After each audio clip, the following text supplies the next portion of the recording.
जी ने सवाल भेजा है और इनका सवाल है टाटा मोटर्स पर 1000 शेयर्स 434 के भाव पर इन्होंने लिए हुए हैं। मंदार, क्या सजेस्ट करेंगे आप? टाटा मोटर्स के चार्ट्स कैसे दिख रहे हैं आपको? इस वक्त तो इनको हल्का नुकसान हो रहा है, 400 के आसपास स्टॉक कारोबार भी कर रहा है, क्या करना चाहिए शेयर में? पूजा जी, देखिए, टाटा मोटर्स तो एक कंसोलिडेशन में बना हुआ है और फिलहाल सपोर्ट के ऊपर से तो ये पॉजिटिव है। लेकिन अगर पिछले 1.5 साल का चार्ट अगर आप देखो तो आपको समझ में आ जाएगा कि ऊपर की तरफ इस स्टॉक में बिकवाली ही देखने को मिल रही है। 450 के ऊपर के जो लेवल्स हैं वहाँ पे ये स्टॉक टिक नहीं पा रहा है। जो सपोर्ट है वो 390 से लेके 370 की लेवल्स में अच्छा खासा सपोर्ट इसमें बना हुआ है।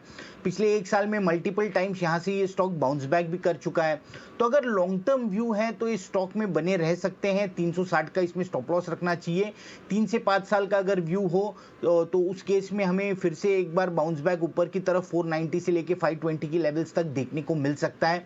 जो एक लंबा वाला मूव है, यानी एक इन्वेस्टर को जो एक मल्टी बैगर मूव चाहिए होता है, वो इसमें कब बनेगा? तो वो 520 530 के जो रेजिस्टेंसेस हैं ये ब्रेक करके जब ऊपर चलेगा तभी उसमें उस तरीके का मूव हमें देखने को मिल सकता है। लेकिन फिलहाल सपोर्ट पे है, इसलिए 360 के स्टॉप लॉस से पोजीशन होल्ड कीजिए।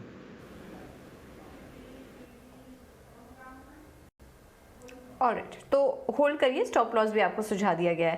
क्या सजेस्ट करेंगे? आईडीबीआई बैंक में बहुत हल्का मुनाफा इनको इस वक्त हो रहा है, चार्ट्स पे क्या और तेजी दिखाई दे रही है इन्हें, या फिर निकल जाए स्टॉक से?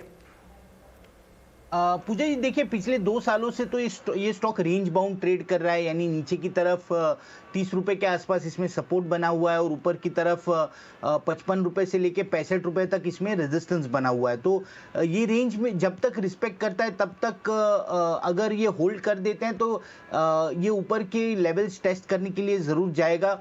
सिर्फ एक ही चीज़ है कि इसका जो होल्डिंग समय है वो थोड़ा सा लंबा होना चाहिए, यानी 3 से 5 साल का अगर व्यू रखते हैं तो अपसाइड्स इनमें इस स्टॉक में बन सकती हैं। फिलहाल तो होल्ड कीजिए। इसमें जो स्टॉप लॉस है, अगर शॉर्ट टर्म वाला ट्रेड है तो इसमें 38 का स्टॉप लॉस रहेगा। अगर लॉन्ग टर्म वाला ट्रेड है तो 30 रुपए के नीचे का स्टॉप लॉस इसमें बनेगा। लेकिन फिलहाल होल्ड कीजिए। 48 का एक शॉर्ट टर्म रेजिस्टेंस है, वो ब्रेक करने पे स्टॉक 55 रुपए तक चल सकता है। ठीक है, तो होल्ड कर सकते हैं आप, 55 रुपए तक स्टॉक और चल सकता है। फिलहाल बने रहने की राय आपको दी जा रही है। लेकिन चलिए, त्योहारी माहौल है, बाजार में तेजी बनी हुई है और ऐसे में हम दिग्गज मार्केट एक्सपर्ट्स के व्यू भी आपके सामने एक एक करके लेकर आ रहे हैं। और इस वक्त क्या व्यू बन रहा है मार्केट एक्सपर्ट्स का, ये हम आपके सामने रख लेते हैं।